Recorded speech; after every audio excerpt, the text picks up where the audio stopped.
Bom dia, senhores e senhoras. Meu nome é Leandro Piccolo, eu sou sócio-diretor da Piccolo Advocacia Empresarial.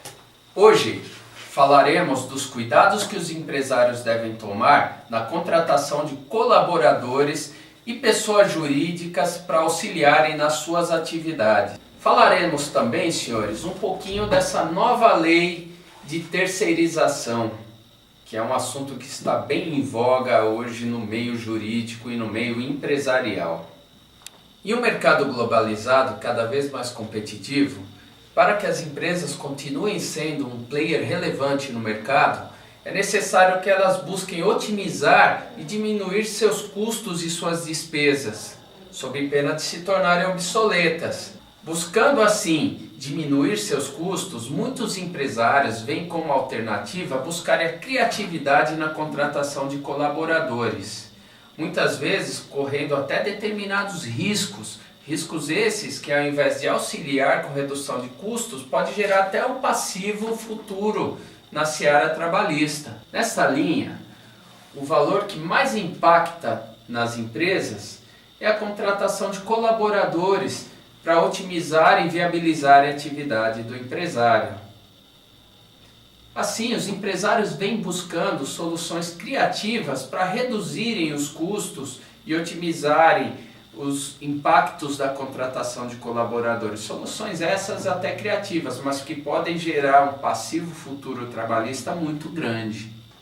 Hoje, senhores, falaremos dos riscos que essas soluções criativas podem trazer para o empresário, muitas vezes gerando até passivos futuros. Falaremos também dos requisitos da contratação, dos requisitos do vínculo de emprego. Em conclusão, senhores, falaremos também da nova lei de terceirização, assunto que está fervilhando nos meios jurídicos e empresariais. Caríssimos senhores, o artigo 3º da CLT prevê que será considerado empregado com vínculo de emprego todo aquele que prestar seus serviços em favor de alguém de forma onerosa, ou seja, mediante o recebimento de salário, sob uma supervisão hierárquica de alguém, ou seja, com subordinação, de forma contínua e pessoal. Como dito anteriormente, muitos empresários buscam soluções de otimização de custos e de despesas com colaboradores. Mas algumas dessas despesas podem gerar alguns riscos na relação de trabalho e até gerar um potencial risco de uma demanda trabalhista ou de um passivo futuro trabalhista, dependendo da atitude que ele tomar. Há várias formas de contratação: o vínculo de emprego, a contratação de trabalho autônomo, a terceirização, o que está bem em voga atualmente. Há também a contratação de trabalho de cooperativas. Quero falar um pouquinho também do trabalho voluntário.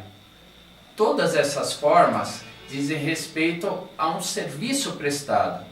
Com exceção do trabalho voluntário, todos esses trabalhos são onerosos para a empresa, alguns gerando alguns riscos de passivo trabalhista e outros não. Os empresários, buscando essa otimização de custos, buscam a mais variada forma de contratação de colaboradores, desde contratação de autônomos para trabalharem nas suas atividades, até a terceirização, contratação de cooperativas.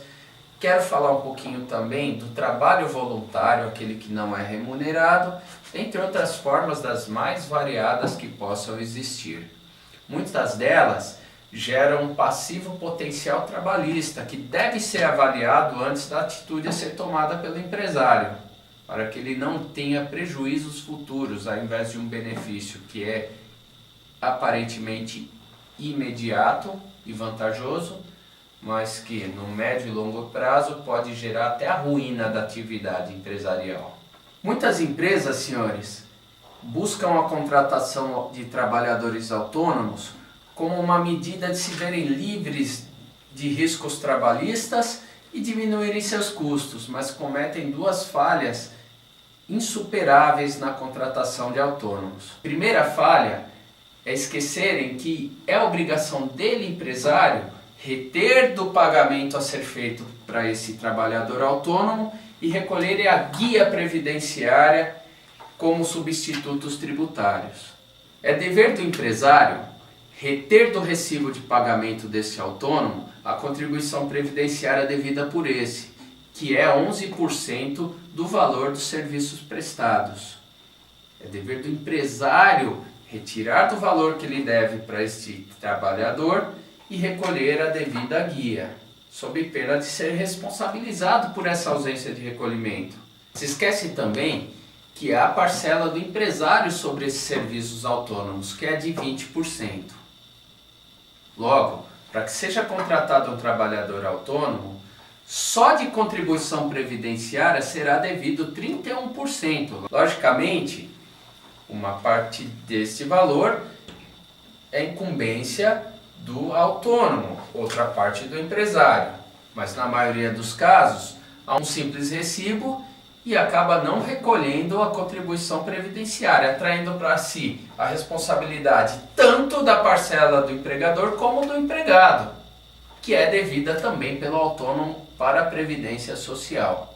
Isso gera um passivo potencial trabalhista muito grande para o empresário e um risco de um prejuízo futuro imenso, tanto numa fiscalização quanto num eventual pleito deste mesmo trabalhador autônomo na justiça. Outra forma de tentativa de redução de custos com colaboradores pela atividade empresarial é a contratação de empresas terceirizadas, muitas vezes até quarteirizadas. Alguns cuidados também devem ser tomados para a contratação de pessoas jurídicas que prestem serviços dentro da atividade do empresário. Lembremos, senhores, que o artigo 3º diz que é empregado com vínculo todo aquele que tiver subordinação, supervisão hierárquica, pessoalidade, continuidade e onerosidade na prestação de serviços. O artigo 9º, caros senhores, prevê que pouco importa a natureza jurídica da contratação da mão de obra que se utiliza dentro da atividade empresarial. Se estiverem presentes os requisitos do artigo 3º, há de ser considerado vínculo de emprego. Logo, senhores, não basta que se contrate uma empresa terceirizada. Você deve observar a autonomia na prestação de serviços, a independência na prestação de serviços. Não poderá exigir de uma empresa terceirizada ou dos colaboradores dessa empresa que eles tenham subordinação, que eles tenham vínculo com o supervisor. Eles não podem fazer o pagamento direto para esses empregados e colaboradores dessa terceirizada prestadora de serviços, sob pena de terem o reconhecimento do vínculo. Isso também é um risco para o empresário. A partir de um momento que a empresa contrata uma outra terceirizada para prestar para ela seus serviços, ela não pode exigir dos colaboradores dessa prestadora que estes lhe prestem qualquer subordinação. Quem deve responder é a empresa terceirizada através de seus sócios e representantes, não podendo haver ordens diretas do empresário contratante aos empregados dessa terceirizada, sob pena de correr-se o risco também de ter o vínculo direto reconhecido entre esses colaboradores da prestadora e a tomadora de serviços. O mesmo princípio, caríssimos senhores, vale para a contratação de cooperativas de trabalho. Se houver os requisitos do artigo 3º da CLT, o risco de reconhecimento de vínculo trabalhista com a empresa contratante desta cooperativa é muito grande. Isso deve ser avaliado quando se contratar cooperativas de trabalho. Se determinado cooperativado tiver supervisão hierárquica da tomadora de serviços, se houver pessoalidade, se houver continuidade da prestação, o risco de reconhecimento de vínculo é imensuravelmente grande. O mesmo princípio se aplica para a contratação de cooperativas de trabalho, senhores. Se estiverem presentes os requisitos do artigo 3º da CLT, senhores, mesmo na contratação de cooperativa de trabalhos, há o risco de reconhecimento do vínculo de trabalho entre o contratante dessa cooperativa e os cooperativados. Muitas vezes a justiça reconhece diretamente este vínculo. Que pese, caríssimos senhores, a novíssima lei da terceirização, ainda o Ministério do Trabalho não aceita a contratação de terceirizados em qualquer de suas formas para atividade fim das empresas. Esse é outro risco que corre o empresário com essas formas criativas de terceirização de seu parque de colaboradores. Pode ocorrer uma fiscalização do Ministério do Trabalho e alguma autuação por este órgão, devendo o empresário recorrer à justiça para se defender dessas eventuais autuações deste órgão público. Mas algumas das questões que eu abordei, caríssimos senhores, podem cair por terra com a Lei 13.429 de 2017, a tão conhecida Lei de Terceirização. Esta lei traz algumas alterações cruciais no que diz respeito à terceirização de mão de obra para a atividade empresarial. Primeiramente, senhores, a nova lei prevê que qualquer atividade, desde que não seja regulamentada por lei específica, pode ser terceirizada, seja atividade fim ou não. Outro ponto abordado pela nova lei é que a empresa contratante somente responderá pelas obrigações da prestadora de mão de obra de forma subsidiária, ou seja, só responderá pelas obrigações dos trabalhadores da prestadora se esta não pagar aos seus empregados.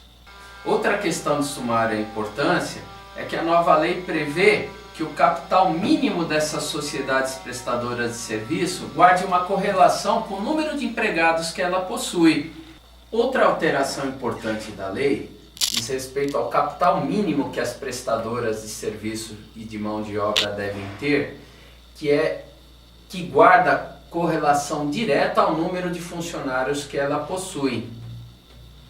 Lembrando que as empresas prestadoras de mão de obra que tiverem até 10 funcionários devem serem abertas com um capital social mínimo de R$10.000. De 11 a 20 funcionários, elas devem ter um capital mínimo de R$25.000. De 21 a 50 funcionários, devem ter o capital mínimo de R$50.000. De 51 a 100 funcionários, o capital deve ser no mínimo de R$100.000. E se tiverem mais de 100 funcionários, seu capital deve ser de R$250.000. A tentativa da nova lei é moralizar a constituição e criação de empresas de terceirização de serviços e de prestação de mão de obras. Muitas vezes, senhores, o empresário coloca algum parente, algum amigo com o intuito de ajudar essa pessoa para trabalhar dentro de sua empresa de forma voluntariosa, dando alguma ajuda de custo, e não sabe do risco trabalhista que ele está correndo num futuro reconhecimento de vínculo de emprego com esta pessoa. Tome cuidado, empresário. Se estiverem presentes os requisitos do artigo 3º da CLT, este voluntário pode te gerar uma baita dor de cabeça. Muito obrigado, senhores. Assistam nossos vídeos e acompanhem nosso canal. Até a próxima!